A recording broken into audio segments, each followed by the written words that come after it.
All right. Hi, everybody. Welcome to this maiden edition of the Mental Health Forum organized by Odadee North America chapter.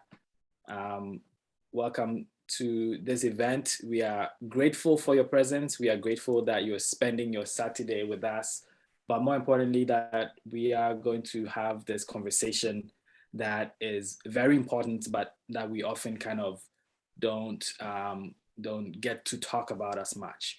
So welcome to this event. We will start the event with an opening prayer. So we'll definitely do that. But I want to give a few shout outs to a few people before we officially begin the event. Thank you so much to, first of all, to Old Girls Association, Canada, President Janet Brakuhiapa. Thank you so much for all of your help in prepping for this event and in disseminating information and all of that. We do appreciate that.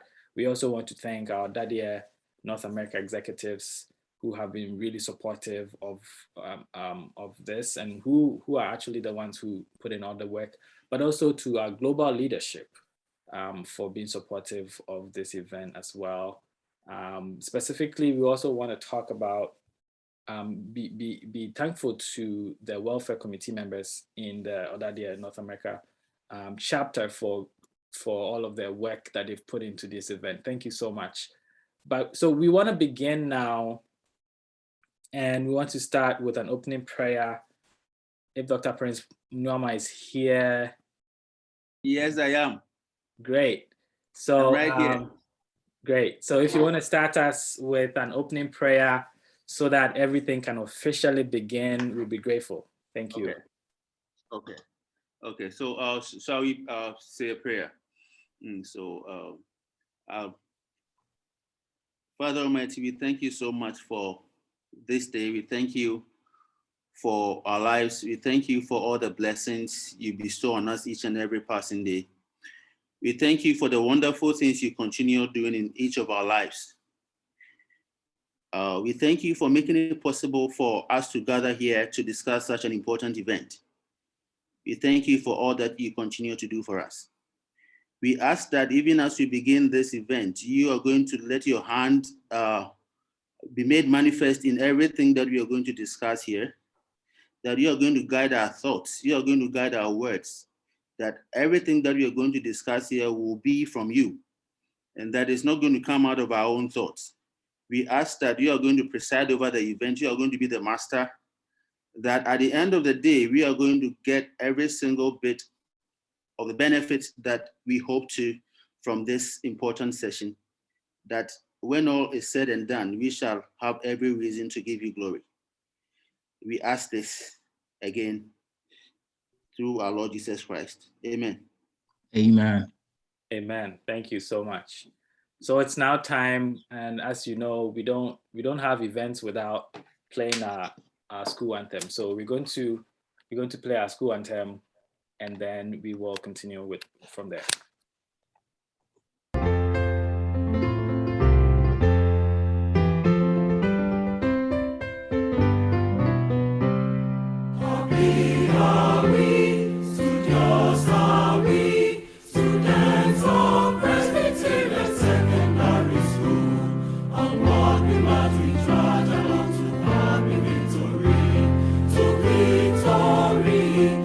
Victory, our motto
That gave me all the chills. Thank you for playing our school anthem, and thank you for joining us. If you just joined us, thank you for joining us once again. We just began the event. We are moving on now to opening remarks by Welfare Committee co-chair Joseph Laye. And the reason is that the Welfare Committee are the ones who put together this event. So we want to have a short remark from the co-chair of the Welfare Committee. So Joe, if you're ready, we are all ears. Okay, all right. Thank you very much, Mr. Moderator. I deem it a great privilege to be part of this organization and to be part of this great school. I wish to say good afternoon to all our distinguished ladies and gentlemen, and our invited guests who are joining from other schools. I also want to say a very big thank you to our ladies from Odadee Girls joining as well, and their collaboration and all the inputs that they made in putting this program together. It seems that the men were hoping to benefit more from this program, but it appears that on the other divide, the ladies would actually be reaping more than what we intend to reap as men. Because a couple of ladies had given feedback saying that, hey, it's high time that we spoke about this subject, and we believe this is the time that it has to be spoken about. So I just want to give a quick background. There was a welfare committee that was established, and we're thinking that upon deliberation and all, having very competent people on the committee, we're saying that aside from the fact that we do support people financially and in every way, we should also be looking at opportunities that we can reach out to our men to see how best we can also help them to develop mentally and also to be stable in all that they do. So that's what gave birth to this very topic, which is talking about men's mental health. As our moderator rightly said, it's a topic that most people shy away from. And so when we started putting this topic out there, I got some feedback from some of our, colleagues and all that. They were like, hey man, this is a topic that most of the times men try to shy away from talking about. So you guys have done a very great job by putting this together. I wouldn't like to enter, the details and the statistics of mental health when it comes to men, because I believe that we have very competent panelists, in the area that will be talking about and touching on very salient points. But I'd like to share one response or remark that I had from one Odadee, proud to recommencing this forum. He was like, hey, I thought this subject was, in quote, very overrated until I became a victim of depression. I almost gave up when I thought I could do it all by myself. So this is the time, and there's no better time to talk about this. There was one other remark that came from an Odadee Girls old student who was like, hey, I believe that you guys have the best forum planned for men, and we're also grateful for getting us on the platform. So we can also let our men know that we also tend to be affected when they are not handling their mental health issues the way that they ought to, because at the end of the day, it does affect them as a person, it does affect them in their work, and it does affect your families as well. The statistics basically says that here in the United States, about 80% of people do experience mental health issues. But the most important and salient thing is that the question comes in that, what about the ones who never report? Having to go through this situation. So I personally believe that there are more people out there who this program or this forum is going to be of help to, and it's going to help them to transform things in their life in one way or the other. So for things to change, we just need to be real to ourselves as we commence these discussions. And I believe that by the time we are through, it's definitely going to have an impact on us as individuals and in our societies as a whole. On this note, I'd like to say, let's begin the show. Thank you so much, Joe. Thank you. co-chair of the Welfare Committee, and this is also once again to say to acknowledge the work that the Welfare Committee have done in specific relation to this event, but also in general. And Joe is a co-chair who's been, leading the efforts of the Welfare Committee. So thank you once again.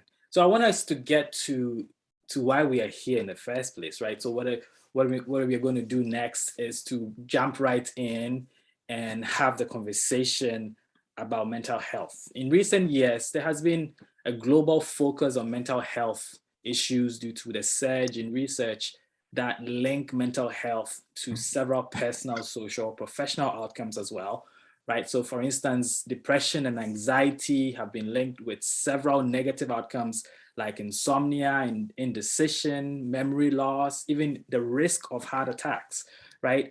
Despite these potentially consequential effects, many people, particularly men, are yet to recognize the importance of paying attention to issues of mental health. We are privileged to welcome experts in various aspects of this mental health conversation to speak to us about why men should pay attention to mental health, and of course, other issues related to mental health as well. So without wasting too much time, I would like to welcome in no particular order our panel of experts. First of all, we have Kafui Sawyer, who is an Aburi old girl. Thank you for coming. She's also a registered psychotherapist and executive director of Joy Health and Research Center in Ottawa, Canada. Second, we have Odadee Dr. Kwabena Kusi-Mensah, who is a psychiatrist at Komfo-Anokye Teaching Hospital, but he's also a PhD candidate at the University of Cambridge in the UK. Third, we have Odadee Stephen Brobe, who is a psychiatric mental health nurse practitioner at the Northern Virginia Mental Health Institute. And then finally, but not the least, we have Odadee Reverend Daniel Mante Jr., who is a counselor, but also is an engineering manager at transmission and distribution at Stantec. Welcome to all of you. And once again, we really appreciate the time you've taken to prep for this event, for accepting our invitation, and for spending your weekend, which you should be spending doing other things with us. So we do appreciate this time and the commitment to this event.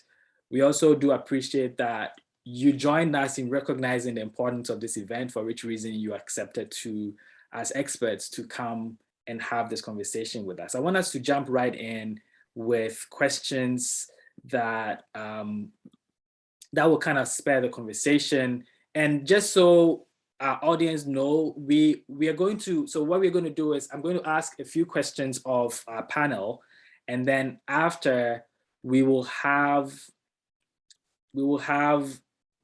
the chance, definitely have the chance to give audiences the opportunity to ask questions, right? So what will happen is that we will have, I will facilitate the first part of the question time, where I will ask questions and the panelists would respond to the questions.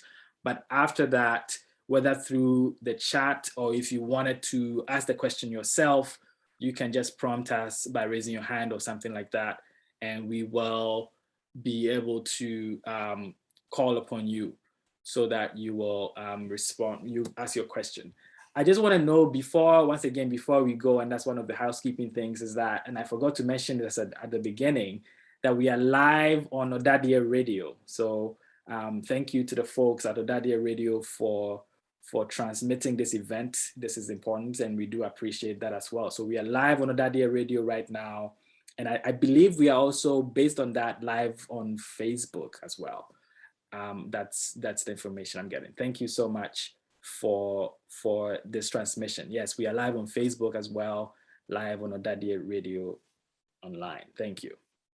All right, so I want to start with you, Kafui, and these questions are in no particular order, but I want us to start this conversation about mental health first of all. So the first few questions here, we want to know what this is, this mental health thing. What makes up an individual's mental health? When we say mental health, what constitutes a person's mental health.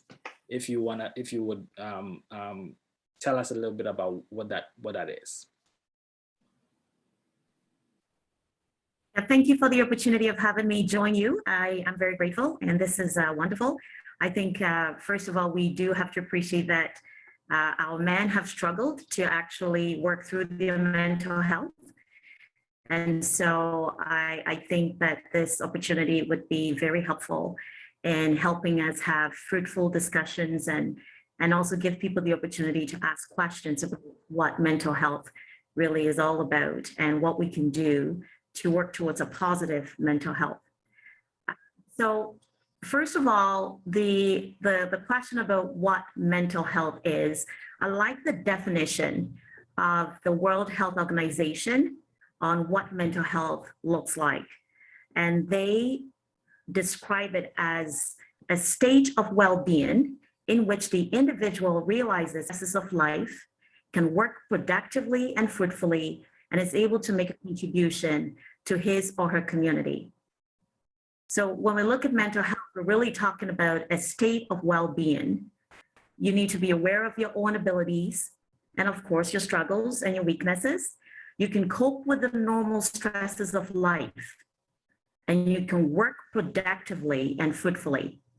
So anything outside of that realm will constitute concerns in your mental health. If you're not able to work productively, you're not able to work fruitfully, and you can't function with the normal stress in your life, then yes, we're going to be having problems with our mental health. But one of the things that I think we all ignore is that we don't realize that if you have a good or positive mental health, you're making a contribution to your community. And that's an important aspect of mental health. So yes, you can go to work, you can do the things you need to do, but if you are not making that contribution to your community, then your mental health may actually decline. So unless, of course, your work is towards a community progress, or you're having an impact as you work in your own space, you probably also want to be doing things outside of your work to actually contribute to your community. So what you're saying is that mental health is not only a personal issue, it's also a collective concern, right? That's right. Yes. It's not good enough to say I have a positive mental health and I always think about myself and my family.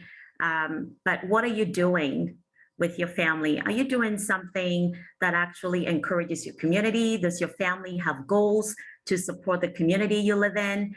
Do you get involved in some of the school initiatives of your children? Are you just working and just bringing money home?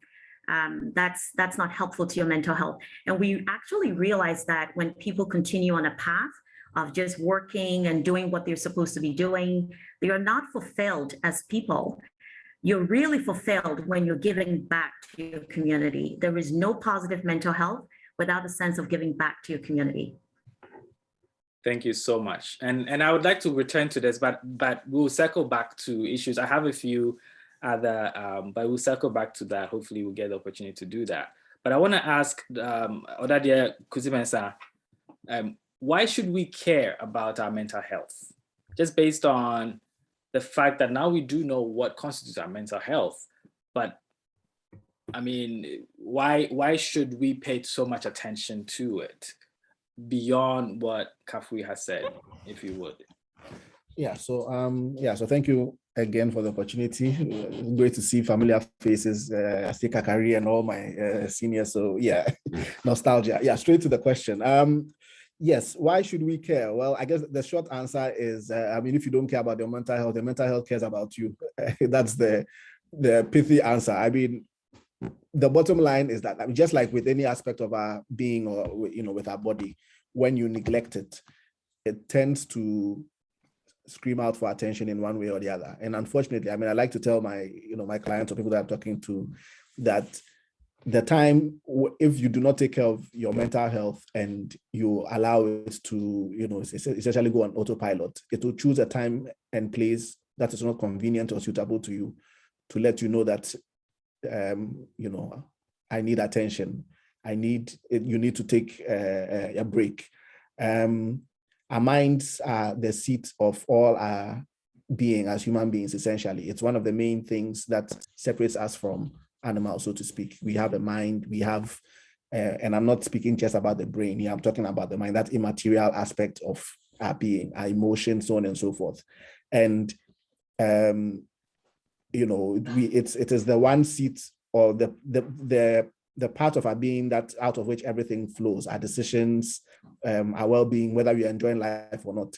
So if the highest aspect of your being, you are not paying attention to it, and you are taking care of other things, and of course, that's not to say that you shouldn't take care of other things. You are, you know, watching your blood pressure, you are watching your, you know, you're taking care of your body, but you're not taking care of that which makes you really human, so to speak.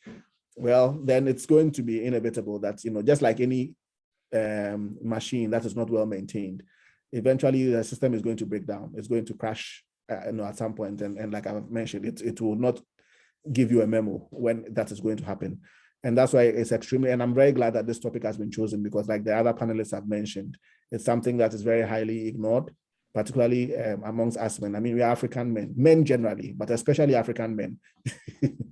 You know, it's you know, it's not good to show weakness and so on and so on. I'm sure we'll talk about all those issues. And if we do not pay close attention to our mental health, our mental well-being, it won't be a surprise that, you know, and we'll see those statistics very soon, that men are the highest when it comes to the completion of suicide and things like that. It won't be a surprise. Those statistics will no longer be a surprise. I'll end with this little anecdote. I mean, it's a bit personal, but when I entered, just before I entered into residency training for psychiatry, you know, I mean, you know how it is, you know, in Ghana, stigma and all of that. I went home, told my old boy, you know, I went to chat with him, you know, Daddy, I've decided I want to. He said, oh, what do you want to do? He said, oh, psychiatry. He said, I think I sent you to medical school to become mad people's doctor. You know, I mean, that's that's a whole different, you know, conversation. But, you know, eventually, long story short, as we talked, you know, he opened up to me. And this was, I mean, in my adult years, things he had never told me before, and told me about how pleased he was that I was entering that field, because he had his own struggles and challenges. He had suicidal thoughts. And at a point, he had actually set out a plan and everything, you know, and somehow it was a call of a friend that interrupted what he was thinking of doing, you know, which sent chills down my spine. He's late now, though, but thankfully it wasn't through suicide.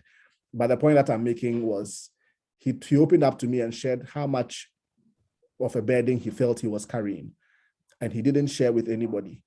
You know, and so this statistic that we hear of all the time about, you know, men are the highest completers of suicide, men have different high levels of depression, but just it manifests differently than, you know, they would expect classically, like how women, you know, men have mental health issues, basically, that's the bottom line. And largely because we do not pay close attention to it, whether it's cultural or social or whatever. The bottom line is that if you don't, it will take a toll. I mean, I was relatively lucky in the case that I didn't hear bad news with regard to my dad, but how many more of us are not so lucky, where we lose a relative or a loved one because of this type of thing, you know? So this is a very timely topic. Well done to the executives, and I'm glad we are having this conversation. Thank you so much. I have a quick follow-up to that. So, and it's good to see you, Kwabena, after, I don't know, 20 years. Giving what both you and Kafu have said so far, and I know we're going to get a little deeper, right, based on the rest of the questions, but given what has been said so far, it's just striking me right now, as you both spoke, that mental health is so important. At least as important as our physical health, as our spiritual health. And so why is it that we don't, is it because, do you think it's because we, like you said, the mind is an immaterial thing, right? Because we don't see the mind, right? It's not in our face, that we don't pay attention to it. Of course, there's the cultural issues, but is that part of why we, you know, people tend to ignore mental health issues? Yeah, I mean, generally, I would say yes. And I'm sure that other panelists will add. It's a very complicated reason. You don't recognize or you don't value what you don't see before you. I mean, we are guys. If you are working very hard, stressing out yourself, and then all of a sudden you have a stroke and you collapse, there's not anybody that's going to tell you that, oh boy, check your blood pressure, take a break, and But when we don't see it physically in front of us like that, like I say, the mind is very immaterial. Most people are not even consciously aware. And one of the things that I hope to touch on, the importance of self-reflection and introspection. We are not consciously aware of the mental processes that we are going through. Like, what do I mean? We are not aware that we are feeling in a particular way. So like if you are stressed out and let's say you are feeling fear or you are feeling shame or disappointment or whatever it is that you are feeling, you are not consciously aware that this is what I'm feeling. You are feeling it, but it hasn't entered your mind yet. And so it's not something that you on a day-to-day grapple with, and then of course, compounding that with all the, the various sociocultural, issues that we deal with, where to show weakness is to not be a man, and so on and so forth. It's not a wonder if you think about it in those terms, why people do not take these things seriously. And and like I've hinted at, eventually you will crash in one way or the other. It may not be as dramatic as like an attempted suicide or something. I mean, that's a bit on the stream. But every one of us here have grappled with what they call presenteeism. You're at work, but you're not at work. You are not productive. You don't know why. You are on edge. All your significant others in your relationships are complaining that you are not yourself, and you yourself do not even understand why you are being the way that you are being. And all of these things are warning signals. Think it as like how your body temperature would go up if you have an infection, or how you would have a headache if there's something going on. If we begin to reframe our mindset and think about mental health in those terms and in that way, we can more easily begin to pick up those subtle signs that all is not well with our mental health and well-being. And then, I mean, admitting the problem is the problem half solved, but it's immaterial. The mind is immaterial. Culturally, you don't talk about those things, and men generally, just maybe by nature of our, we tend to be more avoidant in terms of facing up to emotional issues and things like that. Escapists would rather, if the problem can be swept under the carpet, would rather do that than deal with it. And so that's why we deal with physical things. We have to solve a problem, but when the problem itself is not really well defined, okay, let's just ignore it, and then it builds up, and then we have issues. And I'll definitely come back to the cultural issues later on, but I want to move on. So I want to go to Odadee Stephen and ask about what everyday life events, or practices or things that we do on a daily impact our mental health. What are the things that we do every day, the routines that have an impact on our mental health? Is Odadee Stephen with us? I thought I saw him earlier. Oh, okay, yeah, we can hear you. I don't know if you're still muted.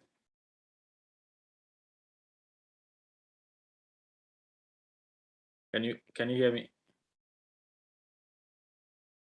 Okay, you are muted. I don't know if you can unmute, or maybe the computer itself is muted. Because I can see you, and I could tell you as speaking, but I can't hear you.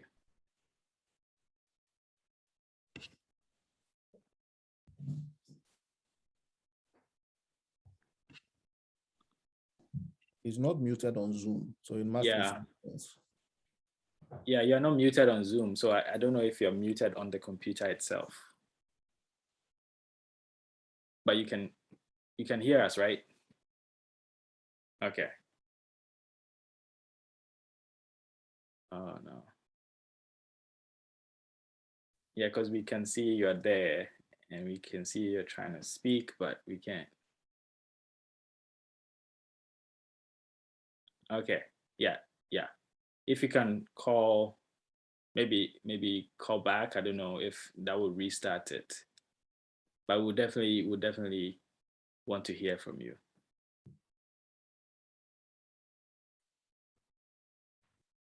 So I want to move forward, and because I definitely want to hear from Odadee Stephen on everyday life events and practices that impact us. But while he goes back and goes back out and joins us, I want us to go to Reverend Mante and ask about some of these cultural issues that Kwabena mentioned earlier, right? Obviously, we didn't go into the details, but we do know, for instance, as a man, I'm often culturally discouraged from showing weakness or admitting to emotional issues or issues with my mental health. How do we overcome the social pressure or the cultural pressures, right? That kind of take us away from thinking about and taking care of our mental health. Reverend Mante, if you're here. Yes, I can see you. Oh, There hey, you go. thank you, Prof. Yeah, I want to thank the organizers for considering me for this forum. I'm very glad. Well, to answer your question, yes, society and culture does have an imagination of what a man should be. When we say a man, we see a symbol of strength. We see a symbol somehow of indestructibility and macho-like. So showing any signs of emotion or weakness, any sign of emotion is considered as weakness. And so if a man is going through mental health issues, instead of him calling at work to say that, look, I'm stressed out and I cannot come to work, he will call in and say, I have the flu, just to cover up. We like to hide all those things because we don't want to be seen as weak.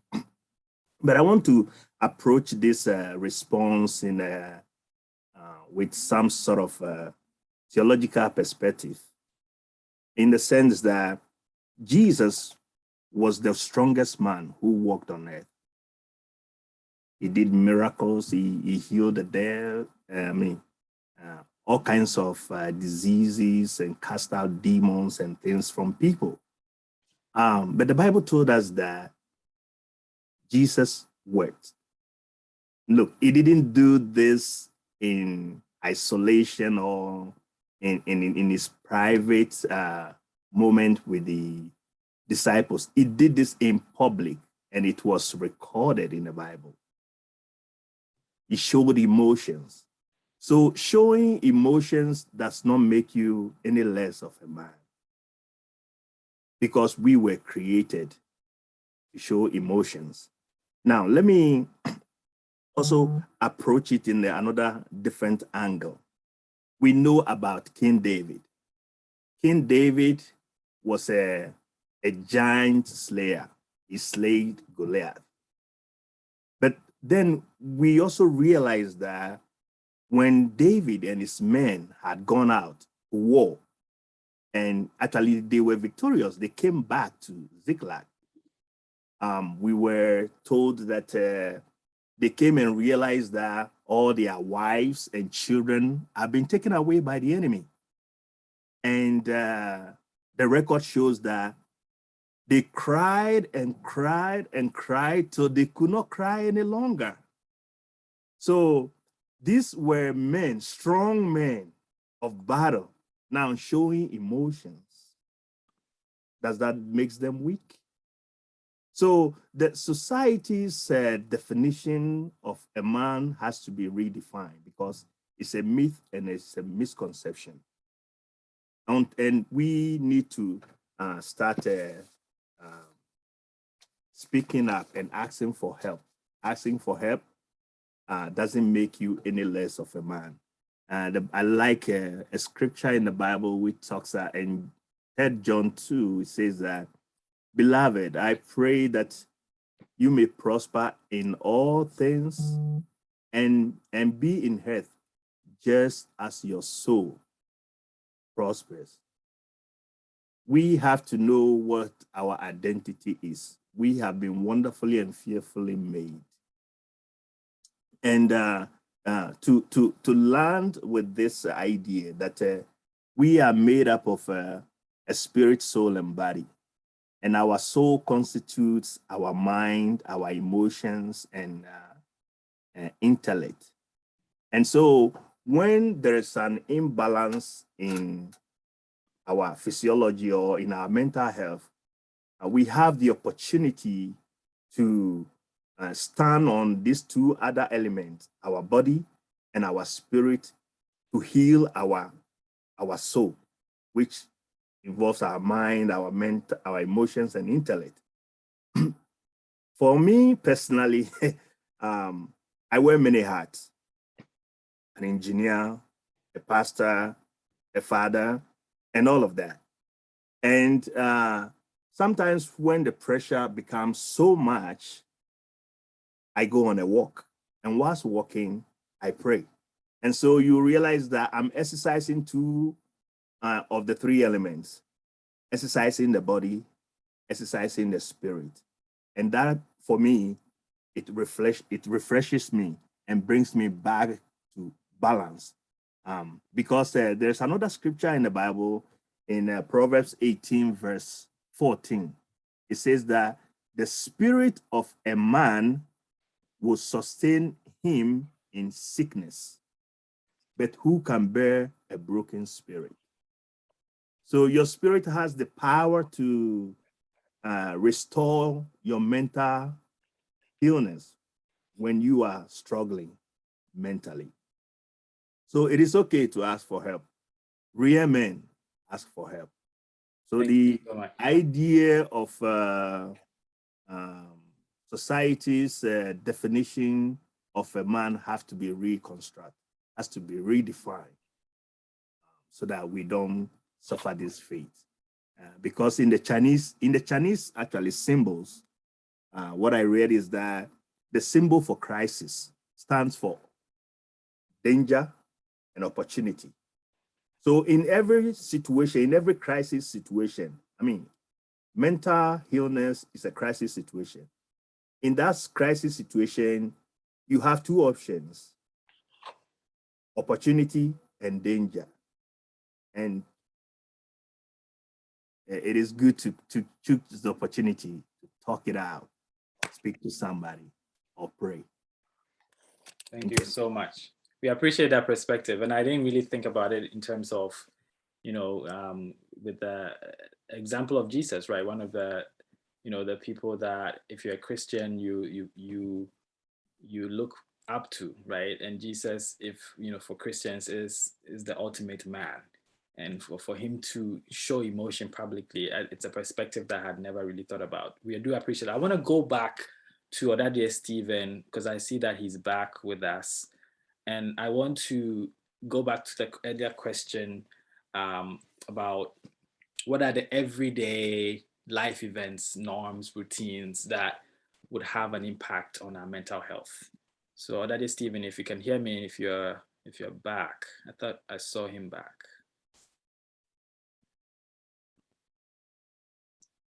Odadee Stephen Brobe, are you here?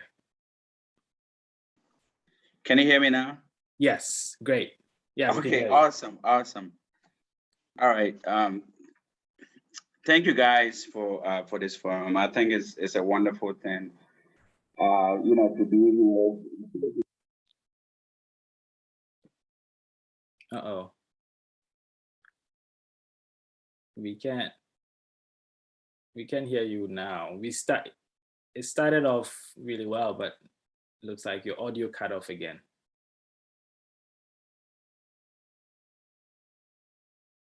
No. I don't know what, yeah. Because it did start off really well, the first few seconds, and then I don't know what happened, and it cut off again. I don't know if it has anything to do with the video, which would be weird because that shouldn't be the case.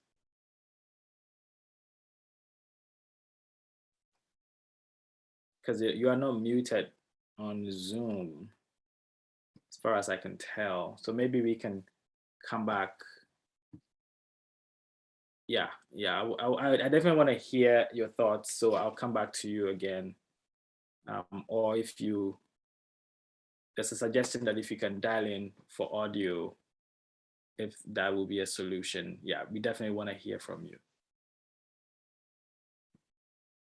I don't know if that would be a good way to so that we can hear from you.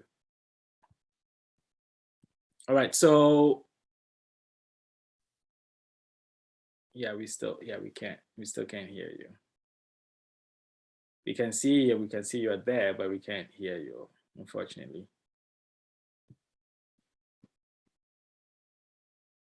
All right, so let's move on, and hopefully we'll be able to resolve that. But let's move on, and I want to ask about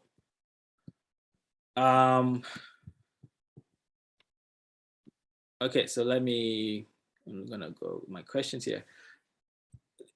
I'm gonna go back to Kafui here. Kafui is still here with us, right? Yes.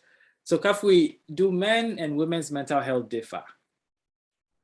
I don't know if I don't even know if this is a legitimate question to ask, but just based on the gender differences in at least the narrative, right? In the way we talk about mental health, I just, I'm like, is there a difference? And if there are, what are the differences? That's a really good question. Thank you for that.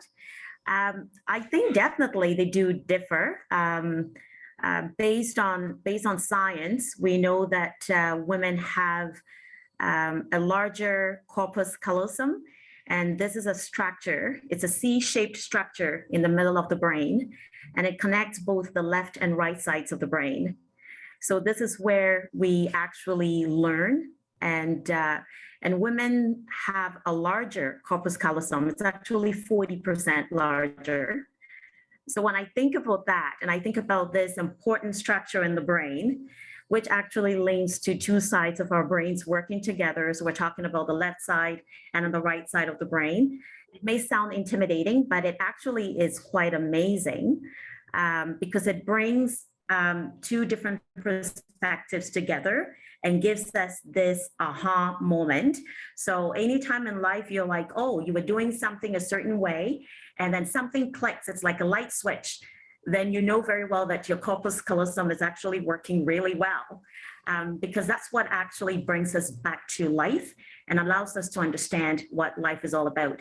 So women have 40% bigger of a size of this corpus callosum compared to men. So when you think about it, it makes sense as to why some women readily access their emotions and share feelings that are housed in your right side of the brain, whereas men may find it easy to focus on goals and solutions due to the reduced right brain interference. So men are more rapidly aroused than women during conflict by the part of their nervous system that controls automatic body functions such as heart rate, blood pressure, and digestion. So I'm not surprised that if you are probably married to a woman who is quite expressive by nature and likes to talk about things, and a man's mental health is actually declining, he may actually retreat from this woman because he can't express himself the way maybe the woman will get it. So when we talk about mental health, we cannot ignore that aspect of our brain. And I think when women and men connect together, we need to be aware that there are certain ways that women present in terms of their mental health, and men may be more retreated in their ways of how they express themselves. And so I really think that men just need a little bit more help when it comes to accessing those aspects of their brain working in synchronicity together. And I think it's no wonder that it's a lot easier for men to actually just focus more on goals. And I think the psychiatrist made mention of this. Men can be more goal-oriented. They want to solve problems. And so if problems are not solvable, that can actually take a dive in their mental health. They may feel anxious feel alone. A lot of men do feel alone. In fact, we do know that men are more likely to actually complete suicide compared to women. Even though we know women attempt more in terms of suicidality, men actually die very quickly with suicide because they choose very lethal ways of dying, and they get overwhelmed very quickly. So it may be helpful for us to understand that just because we do have structures in our brains that are different from each other, of course, our mental health is going to differ from a woman to a man or from a man to a woman in terms of our mental health. And this is very fascinating to me as someone who hasn't spent a day in a classroom where I learn these things, because as I listen to you, Kafui, I'm hearing that, particularly because we just talked about the cultural ways that we think about mental health. I'm also hearing this nature and nurture kind of influences on mental health, right? That we actually scientifically are wired in ways that are different in terms of the different genders, which make us susceptible or otherwise, or less likely in different ways, right? In terms of our susceptibility to dealing with it, right? Or to responding to different aspects of our mental health. And that in combination with the cultural kind of things also kind of makes sense, right? So we are dealing with a situation where we have nature and nurture, right, as two important factors. And so thank you for that perspective, and I think it's really helpful as well. So I want to go to you. First of all, let me check. Is Stephen back with us? Still working on it. Okay. Okay, so it looks like Stephen is still working on getting back to us. But so I want to go to you, Kobna. How do I know? And I know we've made suggestions throughout the comments so far, but how do I know if I'm mentally unwell? That's a very important question. There are multiple, I should say, there are multiple streams or there are different levels at which this question can be answered. For us in mental health, there's this, as they say, one of our English model that we like to use, biopsychosocial, that you hear it in every mental health talk that you come to, but it's a good model. I would want to break it down. So, if you take the bio, for example, a good way to approach recognizing these things is to look out for the warning signs that we've all mentioned, that we've hinted at. I look at it like your mental health vitals, just as if, when it comes to like physical health, we check temperature, we check pressure, there are various things that we check. If you recognize that your sleep, for example, your sleep patterns are very distorted. And I usually like to start with these because, again, with my few years of experience with talking to men about their mental health, very often, the man will come into my hospital, and it will be not because he came himself, but because he's been referred by the internal physician because, he can't sleep and he just wants some medicine. Doctor, give me medicine to sleep.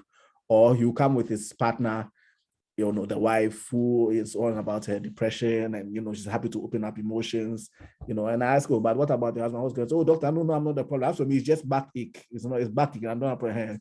You go into it and you realize that, he is actually the problem. He's lost his job. And, so I'm mentioning these things because I think it's very important that we recognize that psychological distress actually does manifest itself in physical signs and symptoms. And one of the commonest, or I found in my experience that a very good litmus test is when your sleep patterns are disturbed.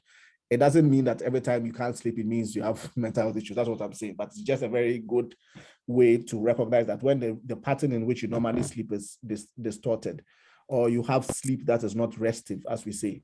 So you recognize that sometimes you sleep for a long time, 8 hours, 12 hours, but you wake up and you still feel like you are as if you just ran a marathon. That's not a good sign. Sleep is supposed to be restive. Appetite, when there are changes in your appetite. And by that, I don't mean just the eating. I mean the desire for food. We need to be very clear with that term, because some people may eat anyway. I mean, not change the way they eat, but the way in which they desire food, your appetite for food changes. There are different, I've hinted at like unspecified pain, for example, where, and when I say unspecified, it's not like one particular joint or something, but you have like a chronic back pain that is not going away. You've tried different types of medication, tension, headaches, those are like small signs that the body is alerting you that things may not be going so well. If we think about it in terms of the psychological, I mean, I think that's when many of us will recognize it, but we are not aware it's a sign of mental health illness. That feeling that we call stress. Most people say, oh, I'm stressed out, or I'm stressed up, or people have different ways of expressing it. What actually is happening in your brain is that, there's a certain level of, so, I mean, when I give this talk and there's a nice graph that we like to, unfortunately, I didn't bring it here, but if your dopamine levels, there are certain neurochemicals in your brain that allow you to feel optimum or feel well, that produce that subjective feeling of well-being. If those chemicals are beyond a certain limit or are very high, and are sustained beyond a certain time point, that's what produces that subjective feeling of stress. So whenever you feel just a general feeling of dis-ease within you, you can't really put your finger on it. Rather than ignoring it and going into what I like to call escapism, and then that's something that I'll touch on next very soon. You need to first of all take a step back and recognize that no, this dis-ease or this uneasiness, unspecified uneasiness that I'm feeling, it might be a sign that there's something going on in subconsciously or consciously in my life. Very often we can probably identify it. We know what the problem is, but sometimes we don't. We just don't think about it. We just know that we are feeling meh. When you lose what we call anhedonia, when you lose interest in things that normally you enjoy doing. And again, I'm not talking about not stopping the activity entirely, but loss of interest. So like using the food example, you are eating, but you're not enjoying it. You're not tasting it. You are watching your favorite football team, but there's no pleasure. There are things that you normally enjoy doing that you really derive pleasure from. Maybe it's a book, on Odadee as we are geeky. So many of us like our pleasure is in, a good novel or a book or, whatever. You don't enjoy those things anymore. That's a very, very strong sign that all is not well. The most important thing that I would say is introspect, self-reflect. When you notice these things, even if you are not going to trumpet it to the world, if you don't take the first step of actually taking a step back and looking inside you, asking yourself very hard questions. Why am I feeling this way? Why am I feeling anxious? Why am I not being able to sleep? I sleep and wake up, sleep and wake up, sleep and wake up. I struggle to fall back to sleep. When you start asking yourself these questions, you very often will begin to, all the things that you buried in your subconscious will begin to come up to the surface. So if it's work-related issues, if it's relationship issues, maybe family issues, if it's money, I mean, why not? Money-related issues. But the point is, rather than not addressing it or not, because most men don't take that first step of introspection. We just sweep it under the carpet and then we do escapist things to make us feel better. So, binge drinking, going to alcohol, meaningless sex, all sorts of things, drugs, not all of it is necessarily bad. I mean, some people have relatively less harmful escapist activities like food. Well, that has its own kind of harm. I shouldn't say less harmful. Or movies. I mean, my personal confession, my own form of escapism is I love these, outrageous movies. So like Bollywood action movies, just because of the ridiculousness of it. I mean, they don't follow any laws of physics. So, I mean, why do you shoot a bullet and they can kill 100 people? And that's my form of escapism. I mean, it's less harmful than other things, but it's the same thing.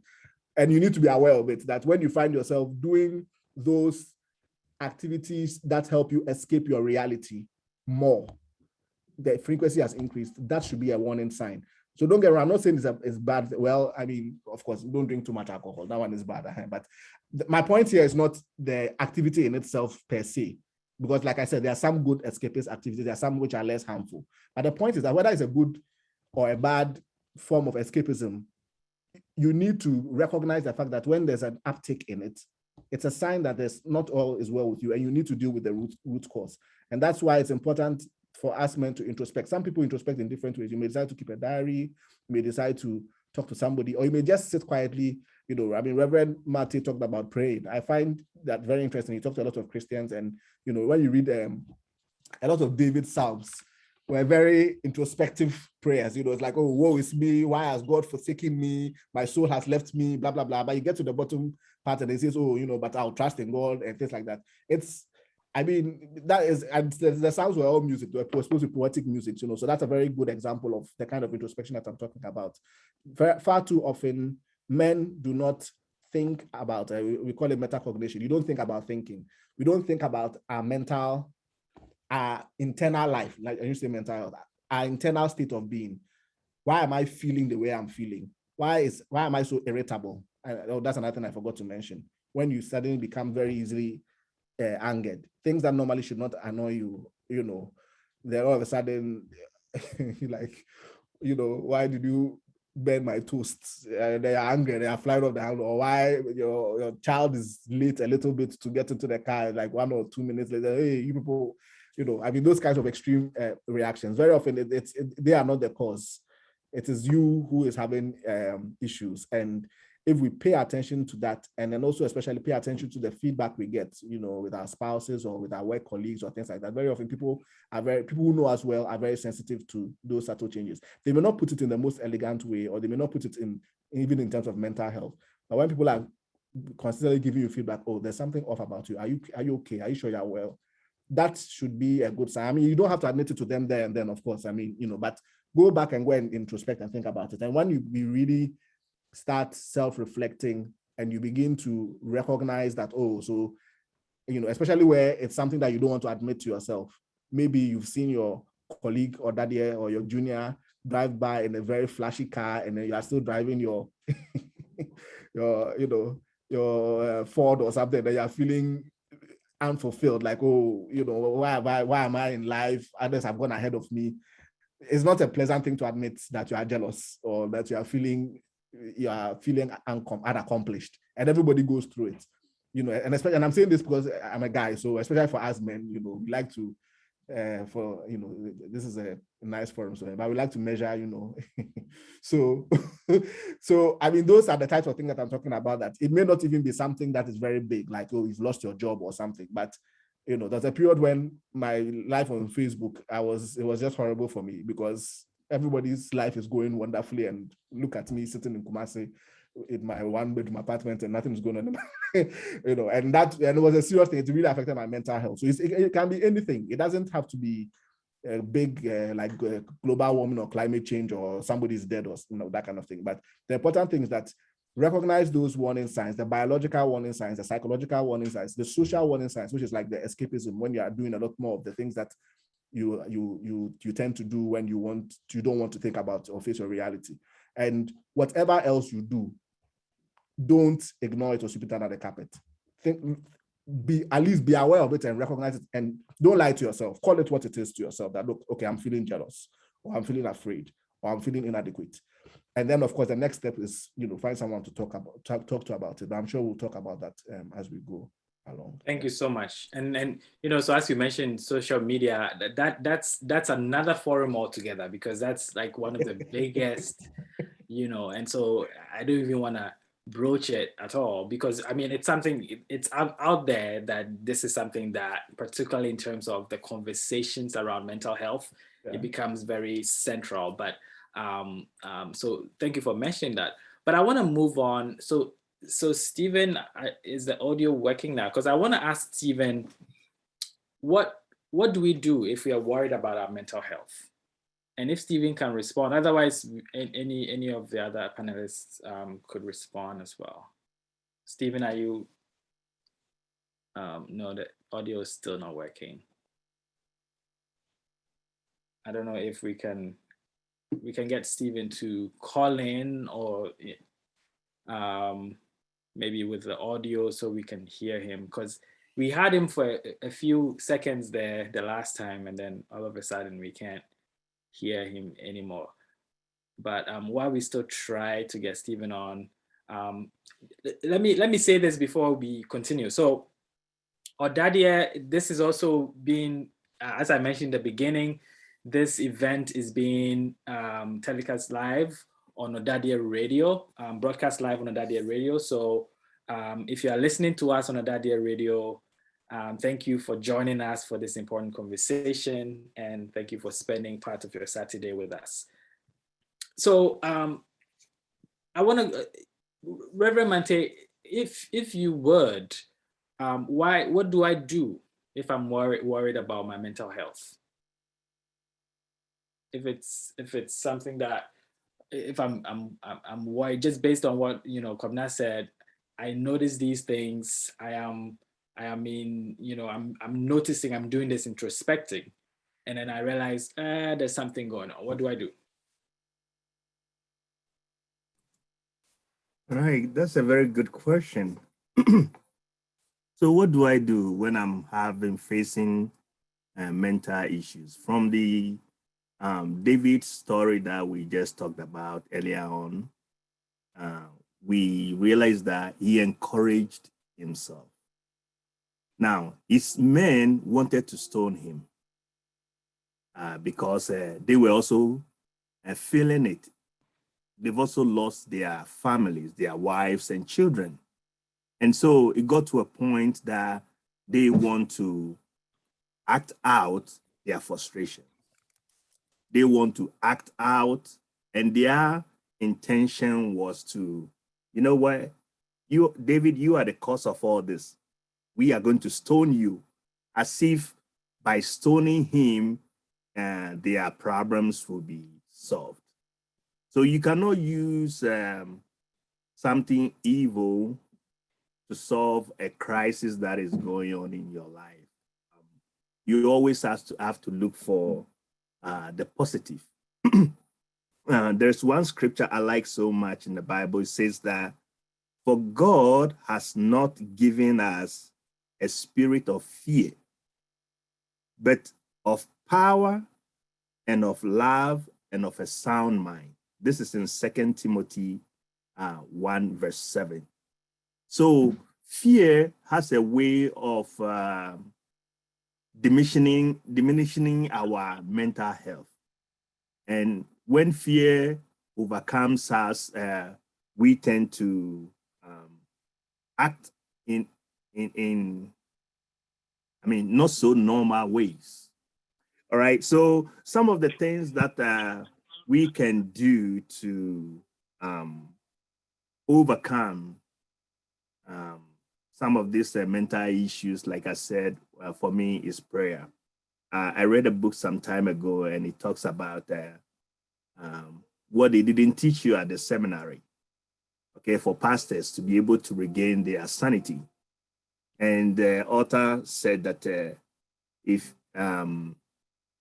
you realize that going to the mountains to have a time of solace, prayer, and then meditation, for you to meditate on the word of God, and then that gives you strength, it recharges your battery.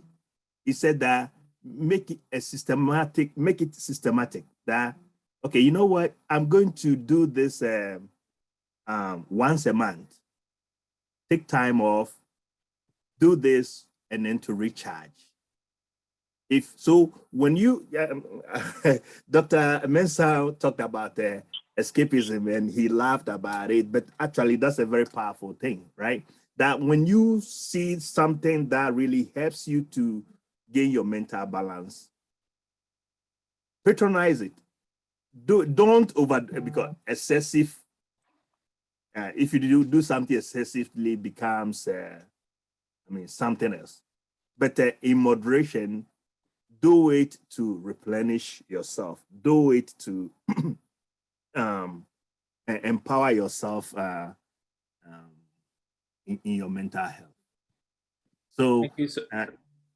yeah, that would be my response to your question on how to. Thank you so much. We appreciate that, and I want to take. So we do appreciate the angle of prayer, which for Christians is a go-to, right? It's central. I want to invite maybe Kafui and Kwabena, if you are there other things that we should, beyond prayer? And I think that's a question too that audience members are asking. Beyond prayer, or maybe in combination with, what other things would you recommend we do based on your experience and expertise? Maybe we can start with Kafui. Okay. So Mr. Mante actually spoke about some very important aspects, especially if you have a very strong faith, or you're quite comfortable in your faith. It may be easier to reach out right through prayer. But I find that a lot of men do struggle. In my own clinical practice, I get to see that, some of the men who come out to see us for therapy or treatment of a condition and that they probably do not know about. I think the first step is actually just reaching out and talking to someone. And that could even just be your own wife, it could be your spouse, it could be a friend.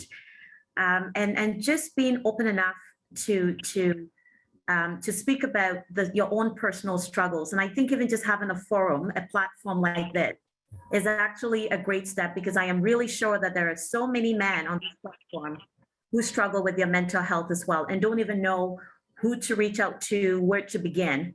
And so connecting with people is a good step. And I always say, you know what, doesn't matter who you connect with, because a lot of men are not going to think about going to see a therapist like myself or a psychologist or a psychiatrist. They're really just going to be confused about what's happening in their lives, right? And so I would say just talk to anybody.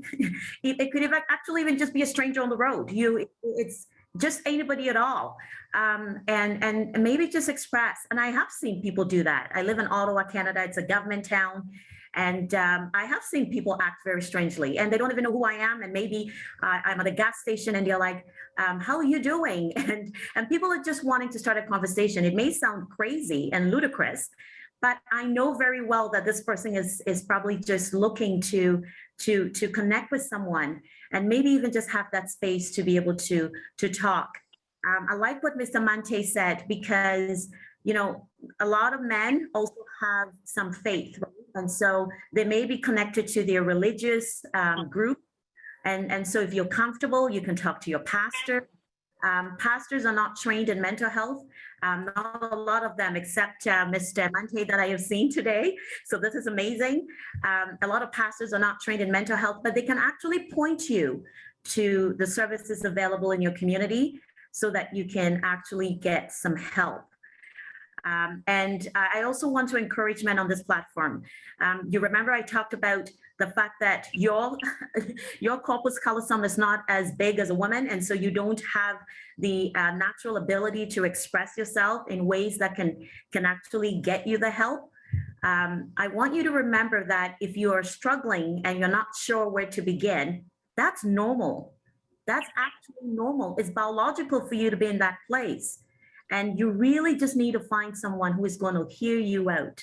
And if your wife is not going to hear you out, find somebody who's going to hear you out, because you deserve to be heard. And anybody who is trained in the profession can understand where you're coming from. Thank you so much. I really appreciate these. I'm someone who in the last couple years or so have been paying attention to these conversations and also my own mental health.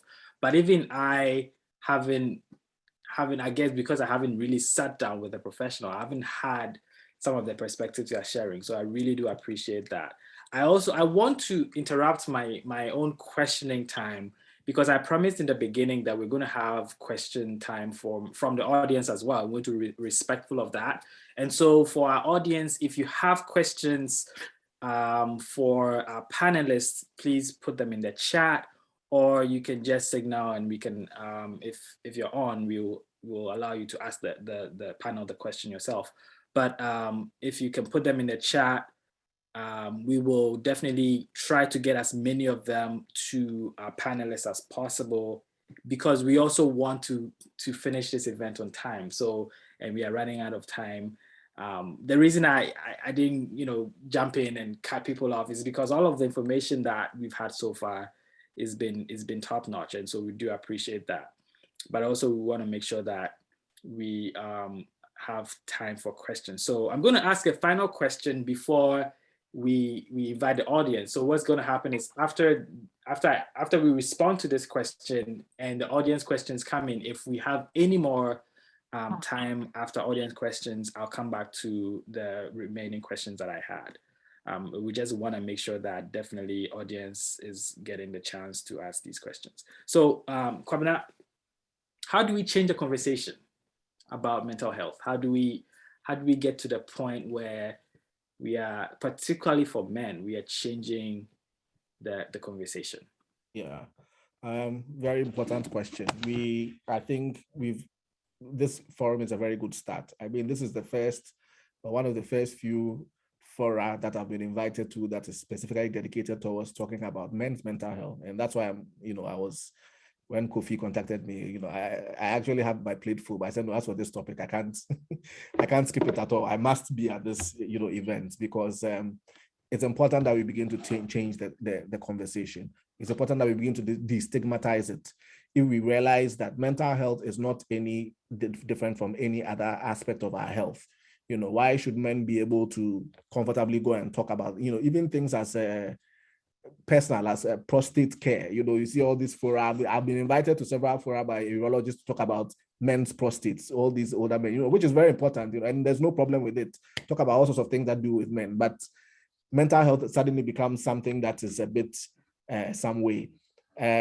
The other thing that I can also say, like Kafu has mentioned, men need to begin to talk about it, because the thing is that, very often because we are guys and we tend to be very problem-oriented, solutions-oriented, psychologically, it's like at the back of our minds, and this is speaking from personal experience, we feel like we don't value talk for its sake.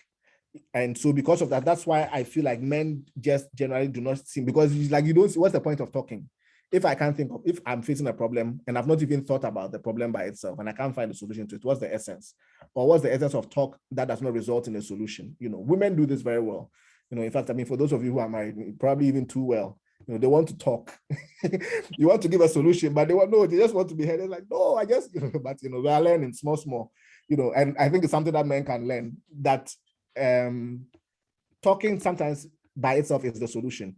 I have had many personal experiences where I vented to my brother and he didn't say anything sensible. In fact, he brushed the thing aside, and he rather, how boys are, we make jokes about it. Even on our platform, WhatsApp, or Odadee WhatsApp platform, we make light of a lot of things, But the point is that rather than bottling it up and keeping it in you, it is better to talk and even have no solution out of it than to not talk at all. Because when you don't talk, in your mind, you're isolated and you're the only one carrying the problem. And that's when things begin to seem bigger and greater than they actually are. And that's when all sorts of non-productive options or solutions, like ending it all or like doing something, foolish, comes into your mind. And so if we begin to normalize talking about our own struggles, our own vulnerabilities. I saw someone put into the chat, don't be afraid to be vulnerable. Of course, it's not everybody that you're going to be vulnerable to. I mean, in any case, in your life, you have people that you consider friends, that you trust them, But the point is that there should be somebody that you are not afraid to be vulnerable to. You're not afraid to be weak in front of. You're not afraid to be angry or to be afraid or to be jealous or, all of these things that we don't, nobody likes to admit to.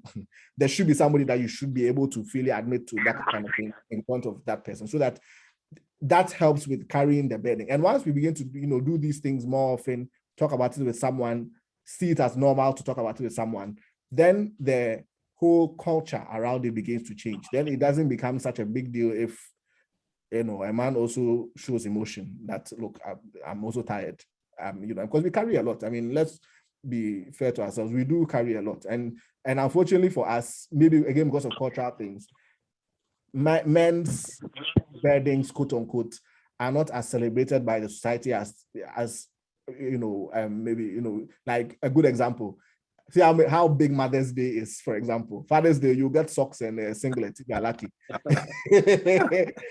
By Mother's Day, we'll get a nice car with bow tie, I mean, but it is what it is, And so it's like, it's almost as if our problems or our burdens are minimized by the society, and that's unfortunate.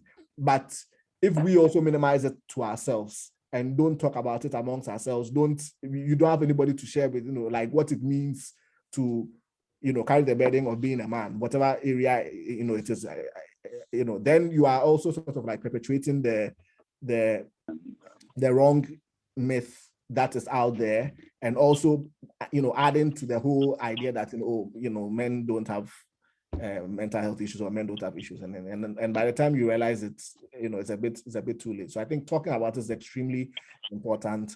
Not being afraid to be vulnerable with somebody, and more programs of fora like this. This is an excellent initiative, and hopefully we can begin to change the culture around this very important topic. Thank you so much. So I can count 1, 2, 3, maybe 4. So I want us to give maybe short 20, 30-second responses to these questions. The first one, which was asked a while back, I just wanted to wait till we get to that point. But the question that I had, I'm going to go scroll up, is, can our mental health illness affect our sexual drive? Any of you who wants to, can our mental health illness yes, sexual drive? The short answer is yes, absolutely. It's one of the biological science, but I didn't know whether this was a PG rated, but yes, I'm glad you brought it up. Absolutely. And it's one of the commonest things that actually bring men to see a psychiatrist or a psychologist. Sexual drive. I'm not performing, and give me medicine to make my thing work again, basically. And you go into it and realize that it's not as simple as that. It's not just about medication. I mean, yes, sometimes there are biological causes, but the vast majority, yes, mental health, psychological causes, anxiety, performance issues, and and a whole host of things. So yeah. So I have another one. Sorry, Kafui, were you going to say something? I just wanted to add to that, and thank you, Dr. Kusumensa, for that response. I just wanted to add that, yes, and especially for men who are more introverted.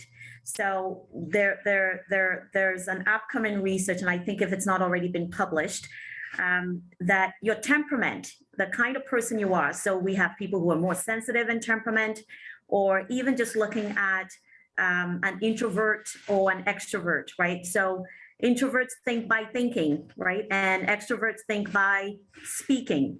And so if you're a man and you're more of an introvert, then yes, you're going to feel a lot of things in your body, and that would impact your libido 100%.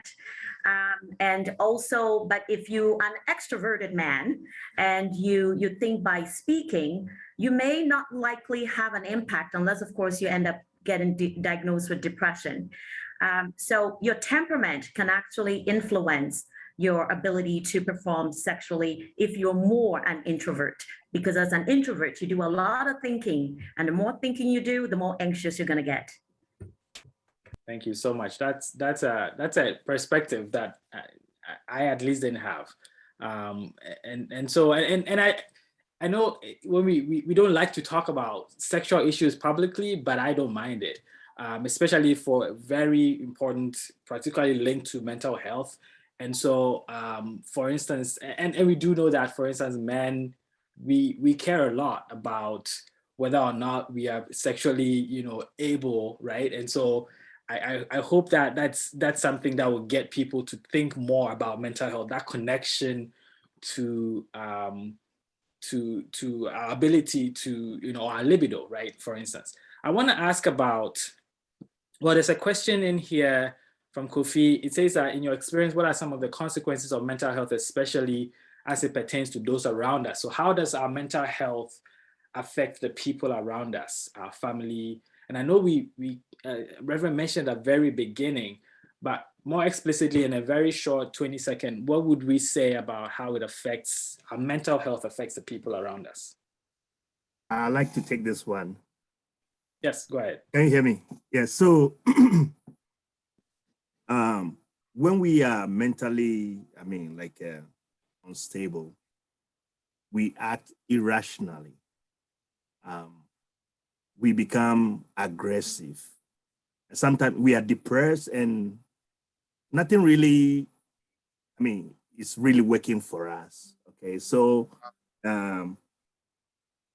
previously something that would not necessarily anger you, now it becomes a problem. And sometimes I see myself doing that. When maybe things are not, I'm stressed out, things are not going too well.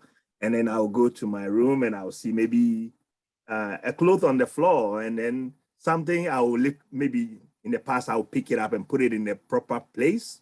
Now I'll ask, hey, why is this cloth over here? And you just make a big deal out of nothing. And sometimes these things go too far to the extreme, and that's where you hear that somebody has taken a gun and shot himself or shot his family and shot himself because and we are all surprised. Why did this happen? Because this thing has been suppressed for a long time.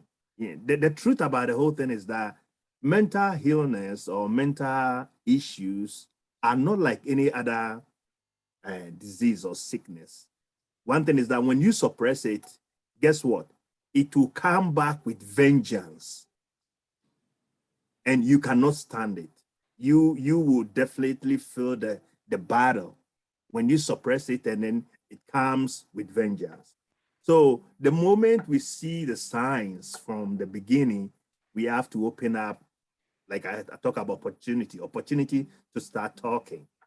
Talk with people who you have confidence in. If you're a pastor or a confidant or a friend who is trustworthy, begin to open up, start talking it out. And sometimes as you talk it out, the solution comes. I remember sometimes I'll go and I'll call friends and we'll be talking about issues, and somebody will say just a word, one word, and then it open as if a part of your brain is now open, and then the light bulb comes on. Oh, so you have the aha moment, and then there's a turnaround. This particular week, I had so many things doing, and I was stressed out. I feel like the whole world was coming to an end, plus this presentation. And I'm like, how am I going to prepare for even this, And then I did my usual thing. I went on a walk, an hour walk, early in the morning, and then I was praying. And then I came back to my desk and I said, let me just list the things that I have to do for the day. So as I started listing them, and then I was like, oh, this is easy. I can do this. So then all of a sudden, all the stress and everything dropped. I've not done anything different. Just that I took an account of whatever is going on. So sometimes the clutter in our minds, the idea that the fictitious or the imagination that, look, I have this unsurmountable work to do or something to do, and without necessarily taking a good account, can escalate the mental issues. Thank you so much. And it looks like, just based on, because I was going to ask a final question here. I know we are three minutes away from close time here, and then we have to be truthful to our time because of the live telecast on Odadee Radio. So there was a question, and we've said, so Reverend Mante, you've said that walking helps, and I know that I just saw Kafui said in the chat that exercising for 20 minutes every day is also very helpful. Are there other things, other physical activity? Because there's a question from Isaac in the chat, other physical activity like, or food or even supplements, in addition to what we've already said, that you would recommend for folks? Any maybe, yeah, anyone, Daniel, Mante, or yeah. So for me, I know Dr. Kusimensa talk about most of my escapisms. I'm a very busy guy, but In my house, everybody knows that when daddy is watching a movie, then he wants to relax. So movies, just watching movies relaxes me. And it just takes off most of the burden. And so it doesn't matter how busy I am, how sometimes some people will say that, oh, my wife will say that, oh, but I thought you said you are busy and we shouldn't disturb you. How come you are watching a movie? And I said, oh, it's part of the rejuvenation. You know, so find the things that really refreshes you. Maybe watching a movie or going on a hike or maybe swimming. So the things that you have to really study yourself to know, because what might interest me might not interest you. You know, so somebody put in like, find a hobby. Find a hobby, something that really makes you happy, and then try to do that. Definitely, alcoholism and drugs are not part of this solution. Great, thank you so much. So unfortunately, we have run out of time. I want us to, so Adjoa has a question. I think I missed it, and my attention was just brought to it very quickly. So Adjoa says, I've seen a lot of guys in need of help mentally, but are in denial. Is that, yes, I think that's what they're referring to. What are some of the strategies we can use to assist someone and recognize that a problem, help someone recognize that a problem exists? If we can, I think this is crucial, and I'm sorry I missed it, but I really want us to address this very finally before we shut everything down. What are, if you notice that someone it's in denial about their mental health situation, is there something we can do, and what can we do? Yeah, I mean, I think I attempted to very quickly. I'm glad you brought it up to quickly address it in the chat, but I'll just add, men tend to do that mainly because of the feeling of vulnerability. They don't want to feel vulnerable. They don't want to feel like weak and things like that. If you understand that mindset that is driving that behavior, it solves half the problem. Practical tip I have found useful in my own consulting, when we start talking about like the biological symptoms, their sleep, their appetite, and things like that, physical body pain, because that one, there's no stigma with that. So we can start talking about that. And then we talk about how mental health impacts that. And then usually they begin to relax and things like that. And then, that's a nice segue into the mental health. The last thing that I'd also mention is you need, if you are going to have this conversation, it needs to be within the context of, like what they call a safe space, a place where the person feels that they will not be judged, where they will not be, because it's difficult for men to open up generally, or for anybody, but especially men, but if they feel like, okay, so I can talk here, I will not be judged, I will not be, and the person doing the talking, or the person who is talking with them, is coming from a place of empathy rather than even if it's something that they are doing to themselves. Let's say they are living very unhealthy lifestyles or whatever, but if your attitude is that of empathy and of non-judgmental approach, you are much more likely to succeed in breaking down their barriers and getting them to open up. Awesome, thank you so much. I know that there are questions, but I really, I'm sorry that we can't, respond to.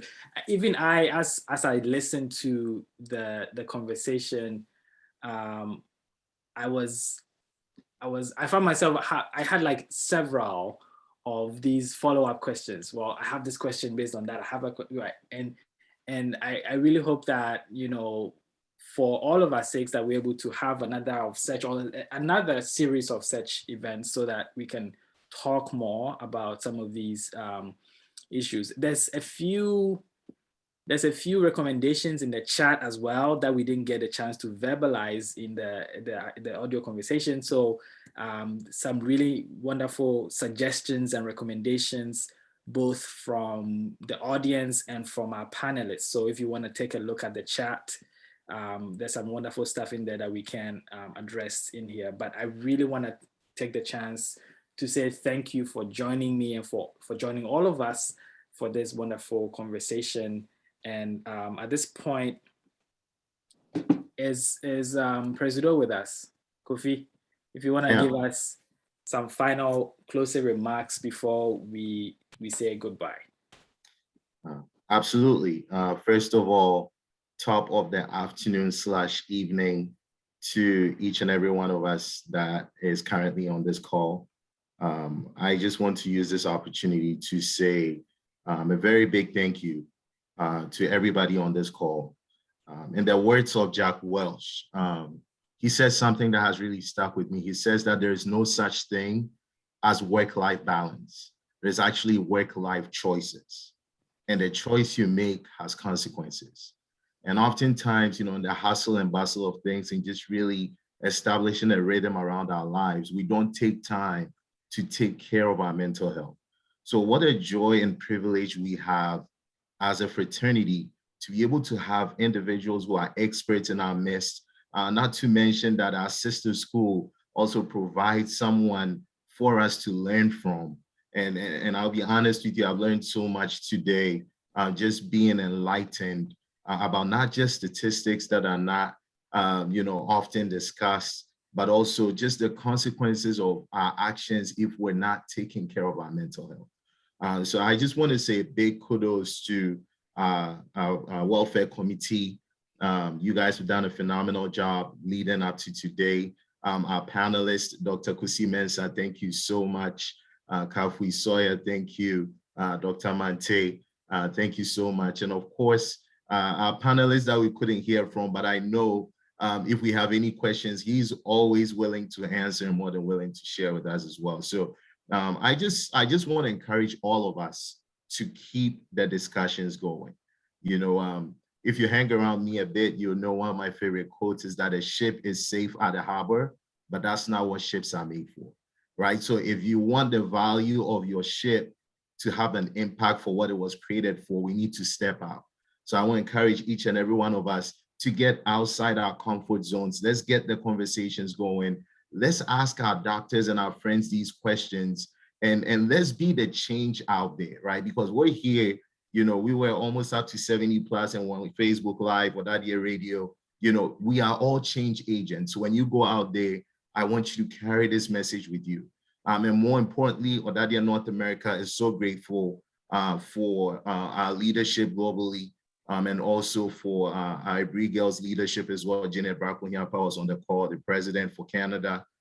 Thank you so much. And Eric, very able professor, really navigating through all of this. Joseph Guy, I could go on and on and on, but guys, we are all a family. And if you're ever looking for a place to start conversations, you have your brothers around you as Odadee brothers. All right, this fraternity has been growing strong.